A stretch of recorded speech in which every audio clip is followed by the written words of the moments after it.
Hello friends, நாம் அனைவரும் ஆவலுடன் எதிர்பார்த்து காத்திருக்கக்கூடிய இந்த ஏப்ரல் மாதம் ஒவ்வொரு ராசிக்கும் என்ன சொல்ல போகிறது? சனி பெயர்ச்சி என்பது ஆகிவிட்டது. இது நாள் வரை கும்பராசியில் இருந்த சனி பகவான் இப்பொழுது மீனராசியில் வந்து அமர்ந்து விட்டார். மீனராசியை பார்க்கும் பொழுது கொத்தாக அங்கு 5 கிரகங்கள் காணப்படுகின்றன. ஏப்ரல் மாதம் 14ஆம் தேதி விஸ்வாவசு என்ற ஒரு தமிழ் வருடம் பிறக்க இருக்கிறது. அதாவது சித்திரை மாதத்தின் தொடக்கம். சார், சித்திரை மாதம்னாவே எங்களுக்கு வெயில் தானே சார் ஞாபகம் வருது? ஆமாங்க, அப்பொழுதுதான் உச்சமடைகிறார் அக்னி கிரகம் சூரியன் என்ற ஒரு கிரகம். அதுவும் மேஷராசியில் உச்சமடைகிறார். ஏப்ரல் மாதத்தின் தொடக்கத்தில் புதனும் சுக்கிரனும் வக்ரகதியில் இருக்கிறார்கள். இந்த மாதத்தின் நடுவில் வக்ர நிவர்த்தி என்பதும் ஏற்படுகிறது. இதே ஏப்ரல் மாதத்தின் தொடக்கத்தில் மிதுன ராசியில் செவ்வாய் என்ற கிரகம் சஞ்சாரம் செய்ய இருக்கிறார். இவர் இந்த ஏப்ரல் மாதத்தின் கடைசியில் கடக ராசியில் நீசம் செய்கிறார். இப்பொழுது ராகு பகவான், கேது பகவான் மற்றும் குரு ஆகிய அந்த 3 கிரகங்களுமே மே மாதத்தில் தான் பெயர்ச்சியாக இருக்கிறார்கள். எனவே இந்த சனி பெயர்ச்சி என்பது முடிந்துவிட்டது. தமிழ் வருடம் பிறக்க இருக்கிறது. ராகு கேது பெயர்ச்சி மற்றும் குரு பெயர்ச்சி மே மாதத்தில் தான் இருக்கிறது. இந்த அனைத்து பயிற்சிகளும் ஒவ்வொரு ராசிக்கும் என்னென்ன ப்ளஸ் கொடுக்க போகிறது, என்னென்ன மைனஸ் கொடுக்க போகிறது என்பதை இப்பொழுது நாம் விவரமாக காண இருக்கிறோம்.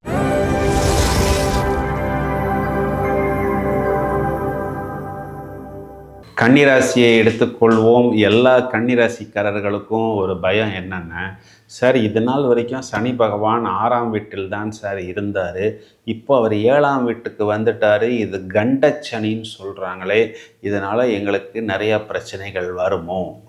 எல்லாரும் நாங்கள் ரொம்ப டல் ஆகிடுவோம், ஒரு மாதிரி சோம்பலாக இருப்போம், வர வேண்டிய விஷயங்கள்லாம் கட் ஆகிடும், திருமணம் சம்மந்தப்பட்ட விஷயங்களில் குழப்பம் வரும், புதுசாக திருமணம் ஆனவர்களாக இருந்தால் பிரச்சனை வருமா? ஏற்கனவே எங்களுக்கு ராசியில் கேது பகவான் வந்து உட்காந்து நாங்கள்லாம் ரொம்ப ஆக்டிவாக சுறுசுறுப்பாக இருக்கக்கூடிய நபர்கள் எங்களை ஒரு மாதிரி டல்லாகவும் ஒரு மாதிரி ஒரு இன்ஃபீரியர் காம்ப்ளெக்ஸாகவும் எந்த விஷயத்தையும் ஒரு ஆப்டிமிஸ்டிக்காக செய்ய முடியாத ஒரு சூழ்நிலையிலும் ஒரு முடங்கி போன மாதிரி ஒரு இடத்துல எங்களை உட்கார வச்சுட்டாங்க. என்னன்னே தெரியாத இன்ஃபெக்ஷன், இதுக்கு என்ன ட்ரீட்மெண்ட் பண்ணுறது, இதுக்கு நாங்கள் அலோபதி பார்க்குறதா, ஹோமியோபதி பார்க்குறதா, சித்தா பார்க்குறதா, மைண்ட் ரிலேட்டட் ப்ராப்ளம், யோகா பண்ணுங்கள், மெடிடேஷன் பண்ணுங்கன்னெலாம் சொல்கிறாங்க. ராசிக்கு குரு பார்வை வந்தாலும் பெருசாக எங்களுக்கு மூமெண்ட் கிடைக்கலையே என்று வருத்தப்படக்கூடிய இந்த கன்னிராசி நபர்களுக்கு இந்த 7ஆம் வீட்டில் வரக்கூடிய சனி பகவான் என்பவர் கண்டச்சனியாகத்தான் இப்பொழுது வந்திருக்கிறார். இது ஒரு சின்ன மைனஸ் பாயிண்ட் என்று எடுத்துக்கொண்டால் இதிலிருந்து ஒரு பெரிய மைனஸ் பாயிண்டிலிருந்து நீங்கள் வெளியே வரப்போகிறீர்கள். என்ன சார் அந்த மைனஸ் பாயிண்ட் என்ன? அடுத்த மாதம் உங்களுக்கு 7ஆம் வீட்டில் இருந்த இந்த ராகு பகவான் 6ஆம் வீட்டில் வந்து அமர்கிறார். இவரையும் குரு பார்க்க இருக்கிறார். இப்போ உங்களுக்கு இது நாள் வரைக்கும் ராசியில் இருந்த கேது மட்டும் பிரச்சனைகளை கொடுக்கவில்லை. 7ஆம் வீட்டில் இருந்த ராகு என்பவர் நிறைய அந்த லவ் பிரேக்கப்பு, திருமணம் ஆனவர்களுக்குள் பிரச்சனைகள், செப்பரேஷன், வியாபார கூட்டாளிகளுக்குள் பிரச்சனைகள், வெளிநாட்டுக்கு சென்று நமக்கு லீகல் ப்ராப்ளம்ஸ், இல்லீகல் ப்ராப்ளம்ஸ் அனைத்தையும் கொடுத்து கொண்டு தான் இருந்தார். இவர் இனி உங்களுக்கு அனுகூலமான ஒரு இடத்தில் வந்து அமர்ந்திருக்கிறார். இனி இவர் உங்களுக்கு ஒரு அனுகூலமான இடத்தில் வந்து அமர இருக்கிறார். அதையும் தவிர இந்த மாதத்தின் தொடக்கத்தில் விரயஸ்தானாதிபதி 7ஆம் வீட்டில் இருந்தாலும் இந்த விரயஸ்தானாதிபதி என்று சொல்லக்கூடிய சூரியன் ஏப்ரல் மாதம் 15 தேதிக்கு பிறகு அஷ்டமத்தில் மறைகிறார். மாதத்தின் தொடக்கத்தில் 10ஆம் வீட்டில் செவ்வாய், இவர் பிறகு 11ஆம் வீடு என்று சொல்லக்கூடிய லாபஸ்தானத்தில் நீசமடைந்தாலும் நீச வக்கரம் என்ற ஒரு உச்ச பலத்தை அடைய இருக்கிறார். ஸோ கன்னிராசிக்காரர்களுக்கு மேலோட்டமாக பார்க்கும் பொழுது இந்த 7இல் இருக்கக்கூடிய ஒரு சனி சின்ன மைனஸ் என்று எடுத்துக்கொண்டாலும் உங்கள் ராசியாதிபதி புதனுக்கு சனி நட்பு கிரகமாக வருவதனால் பெரிதாக ஒரு பெரிய மைனஸ் பாயிண்ட் எல்லாம் கொடுக்க மாட்டார். இவர் சனி வந்து உங்களுக்கு 5, 6 வீடுகளுக்கு அதிபதி என்பதனால் குழந்தைகள் சம்மந்தப்பட்ட விஷயத்தில் ஒரு கன்ஃபியூஷன், டென்ஷன். புதுசாக குழந்தைய போய் ஒரு ஸ்கூலில் சேர்க்குறேன், ஒரு காலேஜில் சேர்க்குறேன் அப்படின்னா, அந்த கோர்ஸ் அங்கீகரிக்கப்பட்டுள்ளதா? அவங்க கோர்ஸில் சேரும்பொழுது நாங்கள் ஜாப் பிளேஸ்மெண்ட் கொடுக்குறோம், 100% கேரண்டின்னு சொல்லுவாங்க. கடைசியில் கோர்ஸ் முடியும் பொழுது இப்போ தான் அது வெய்வர் ஆகிடுச்சு, நீங்களாக ஜாபுக்கு பார்த்துக்கணும்னு சொல்லுவாங்க. அதை நம்பி கடனில் போய் லாக் ஆகாமல், புதுசாக ஒரு டீச்சிங் மெத்தடெல்லாம் யூஸ் பண்ணாமல், இது நாள் வரை எவ்வாறு பயணித்தீர்களோ அவ்வாறு பயணித்தால் போதும். இது 2.5 வருஷமா என்று எடுத்துக்கொள்ள வேண்டாம்.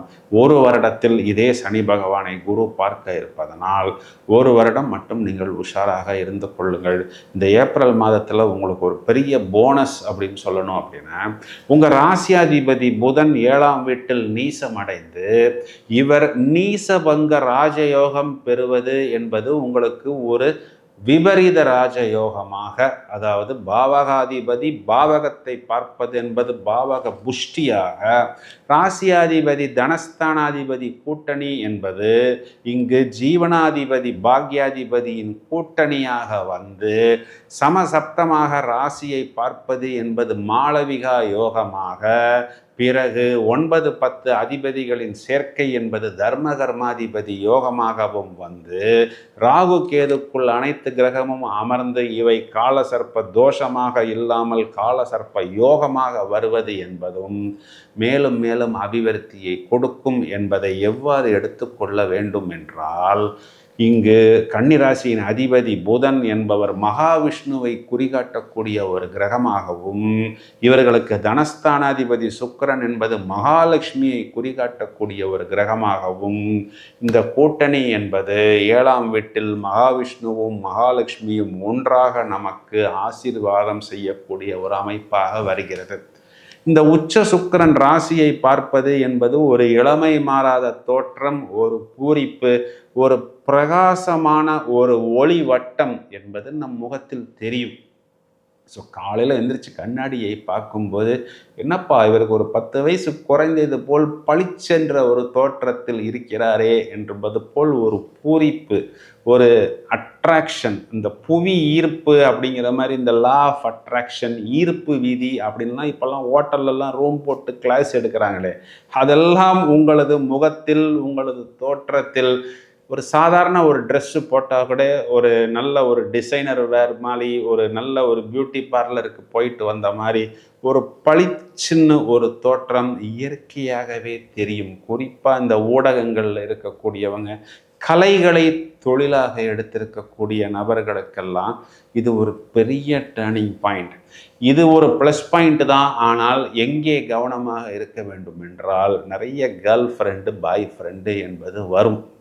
தவிர்ப்பது நலம், தவிர்ப்பது கடினம்.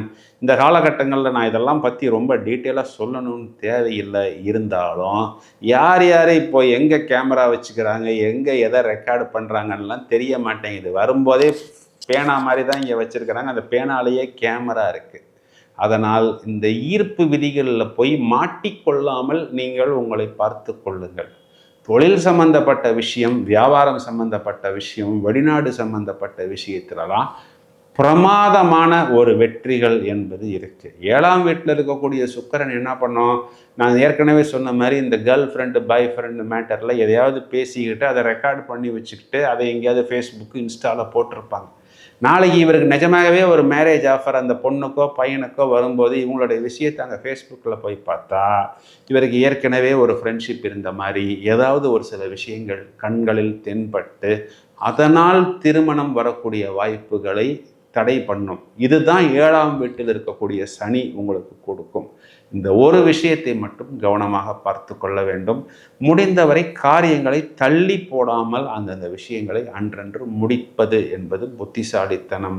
வழிபாடு என்று வரும்பொழுது சனிக்கிழமைகளில் ஆஞ்சநேயர் வழிபாடு, தொடர்ச்சியாக மகாவிஷ்ணு மகாலட்சுமி வழிபாடு வெள்ளிக்கிழமைகளிலும் புதன்கிழமைகளிலும் செய்வதன் மூலம் மேலும் மேலும் அபிவிருத்தி என்பது பெற முடியும். இந்த ஏப்ரல் மாதம் உங்களுக்கு நிறைய விஷயங்கள் அனுகூலமாக இருக்கிறது. குறிப்பாக ஒரு செழிப்பாக இருக்கிறார்ப்பா அப்படின்னு சொல்லக்கூடிய ஒரு காலகட்டமாக வரும். நோய்களிலிருந்து வெளிவரக்கூடிய காலகட்டம் பிரமாதமாக உபயோகித்துக் கொள்ளுங்கள். நாம் பலன்களை மேலோட்டமாக ஜோதிட பலன்களாக சொல்லாமல் கிரகங்களின் காரகத்துவ பாவகத்துவ அடிப்படையில் விளக்கம் கொடுப்பது என்பது புதிதாக ஜோதிடம் படிப்பவர்களுக்கும் ஒரு உயர்நிலை புரிதல் ஏற்பட வேண்டும் என்பதுதான் இந்த நிகழ்ச்சியின் மைய நோக்கம். உங்களது நண்பர்களோ உறவினர்களோ இந்த ராசியில் வரும் பொழுது இந்த காணொளியை நீங்கள் அவர்களுக்கு ஷேர் செய்வது என்பது எங்களுக்கு மேலும் ஒரு ஆர்வத்தையும் மேலும் ஒரு இன்ட்ரெஸ்டையும் ஏற்படுத்தும். தொடர்ந்து இணைப்பில் இருங்கள். பல அரிய ஜோதிட பதிவுகள் தயாராகி கொண்டிருக்கிறது. Keep subscribed. வாழ்த்துக்கள். வெற்றி.